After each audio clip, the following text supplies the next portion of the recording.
Sarpanch Kamarpura Shri golden जी भाइयों से निवेदन करूंगा कि आप आए। सार्वजनिक विषयों को लेकर हमने हमेशा आवाज उठाई है, उसी परंपरा का निर्वहन करने के लिए मैं अपने अधिवक्ता बंधुओं को, सबको, हमारे बार एसोसिएशन के मेंबर्स को बधाई देती हूँ।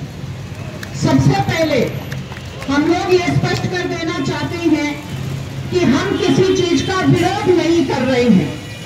हम किसी चीज का बोर्ड में एक तहसील शुरू होने का विरोध नहीं कर रहे हैं। हम अपनी एक मांग को लेकर के संघर्ष कर रहे हैं और वो मांग ये है कि चूंकि ये बहुत बड़ा एरिया है, इसलिए इसकी आवाज बढ़ सकती है तो थोड़ी सी बढ़ा दीजिए। चूंकि ये बहुत बड़ा एरिया है, सीकर ग्रामीण में एक नई तहसील की आवश्यकता है, उसका गठन कर दिया जाए। प्रशासनिक विकेंद्रीयकरण, पंचायत समितियां, जिला परिषदें, नगर पालिकाएं ये इसीलिए बनाई जाती हैं कि डिस्ट्रीब्यूशन ऑफ पावर हो, डिसेंट्रलाइजेशन ऑफ पावर हो, निकट से निकट स्थान पर सभी लोगों को प्रशासनिक सुविधाएं मिल सके। और इस उद्देश्य की पूर्ति में अगर एक नई तहसील बनाई जाती है तो उससे यह उद्देश्य पूरा होगा, लोगों को सुविधा रहेगी, प्रशासनिक कुशलता बढ़ेगी, विकेंद्रीयकरण बढ़ेगा। हमारा किसी से विरोध नहीं है। एक और बिंदु पर जो मैं बोलना चाहती हूँ वो जिलाधीश महोदय का बिंदु है। जब इस मांग को लेकर के आम जो जनरल बॉडी की मीटिंग बार एसोसिएशन की हुई, उन्होंने एक संघर्ष समिति को अधिकृत किया और इस मांग को लेकर जब अधिवक्तागण वहां गए तो उनका जो व्यवहार था वो व्यवहार जैसा होना चाहिए वैसा नहीं था। ये ठीक नहीं है।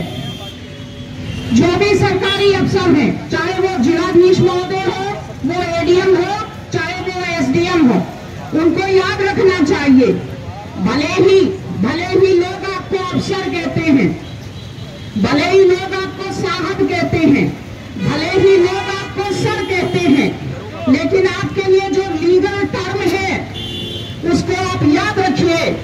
आपके लिए सही शब्द जो यूज किया गया है वो है पब्लिक सर्वेंट। आप पब्लिक सर्वेंट हैं और हम लोग पब्लिक हैं। इस तरह से तानाशाह की तरह बात करने का कोई मतलब नहीं है। कोई व्यक्तिगत स्वार्थ का मुद्दा नहीं था किसी भी वकील का, लेकिन ये परंपरा हो गई है। आईएएस में जब सिलेक्शन होता है तो इतनी बधाइयां मिलती हैं कि लोग अपने आप को खुदा समझने लग जाते हैं। ये तरीका नहीं है। एक अफसर को open mindedly, open heartedly, without any perception, without any prejudices जो आता है उसकी बात सुननी चाहिए।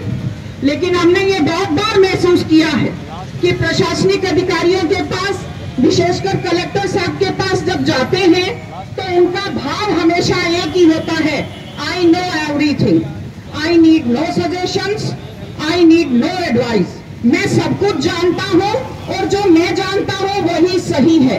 किसी सलाह की जरूरत नहीं, किसी सुझाव की जरूरत नहीं। बिल्कुल प्रिजुडिस होकर के, प्रिसेप्शंस को मन में रख करके अगले की बात सुनते हैं, खुले दिल से, खुले दिमाग से, कभी भी सामने वाले की बात नहीं सुनते।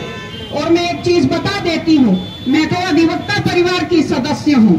कलेक्टर को कभी नहीं समझना चाहिए कि सामने जो अधिवक्ता बैठा है उसकी हैसियत कलेक्टर से कम है। वो officers of the law court होते हैं। एक अधिवक्ता की हैसियत सेशन जज के बराबर होती है और सेशन जज का जो रुतबा होता है वो कलेक्टर से कहीं ऊपर होता है। हमारे जो बार के अध्यक्ष होते हैं वो जब सभी बार के लोगों की तरफ से जाते हैं तो कलेक्टर से कहीं ऊपर उनका दर्जा होता है। उनकी बात को हमेशा ध्यान से सुना जाना चाहिए, क्योंकि बुद्धिजीवियों की और जुझारू लोगों की, पढ़े लिखे लोगों की एक बड़ी कौम उनके पीछे खड़ी हुई होती है। जब बार एसोसिएशन का अध्यक्ष उनके पास जाता है, बीए पढ़ा हुआ व्यक्ति जिलाधीश बनता है, हम लोग डबल ग्रेजुएट्स होते हैं, उनसे कहीं ज्यादा पढ़े लिखे होते हैं और जनता के बीच में रहते हैं। चैम्बर के बाहर कोई चपरासी नहीं बैठता, पर्ची देकर नहीं मिलता, जनता के बीच में रहते हैं, पूरी उम्र एक ही जगह निकालते हैं, दुख सुख में लोगों के काम आते हैं। इसलिए लोगों के जो दुख सुख है उनसे कलेक्टर से कहीं ज्यादा एक वकील वाकिफ होता है। ये चीज प्रशासनिक अधिकारियों को याद रखनी चाहिए।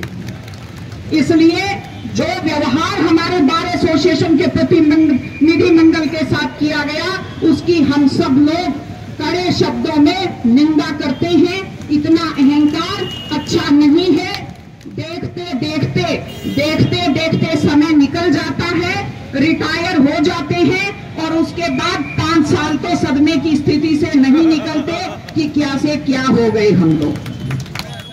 भविष्य में हम लोग प्रशासन को कहना चाहते हैं, चाहे कोई भी सत्ता हो, कोई भी मसला हो, कोई भी अफसर हो, अगर बार एसोसिएशन का प्रतिनिधिमंडल जाता है तो इज्जत से उससे बात होनी चाहिए और इज्जत से बात को सुना जाना चाहिए, खुले दिल से काम करने का प्रयास होना चाहिए।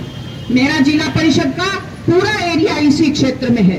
हमारी सारी पंचायतें जो हैं वो इस नए निर्णय से दिक्कत में हैं। और एक चीज और कहना चाहती हूँ, कैसे कलेक्टर साहब ने इस बार एसोसिएशन के आंदोलन से निपटने का प्रयास किया है।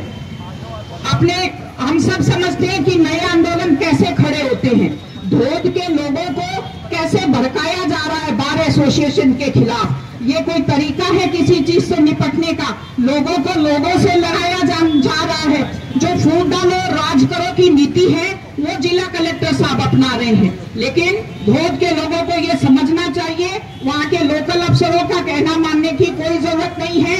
वहाँ के नए कार्यालय से हमें कोई तकलीफ नहीं है, बल्कि खुश हैं कि वहाँ एक नया कार्यालय खोला गया है।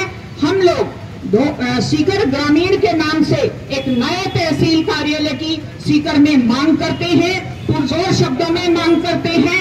और ये संघर्ष जब तक ये मांग पूरी नहीं होगी तब तक कंधे से कंधा मिलाकर अधिवक्ता समुदाय और जनप्रतिनिधिगण लड़ेंगे। बहुत बहुत धन्यवाद, नमस्कार।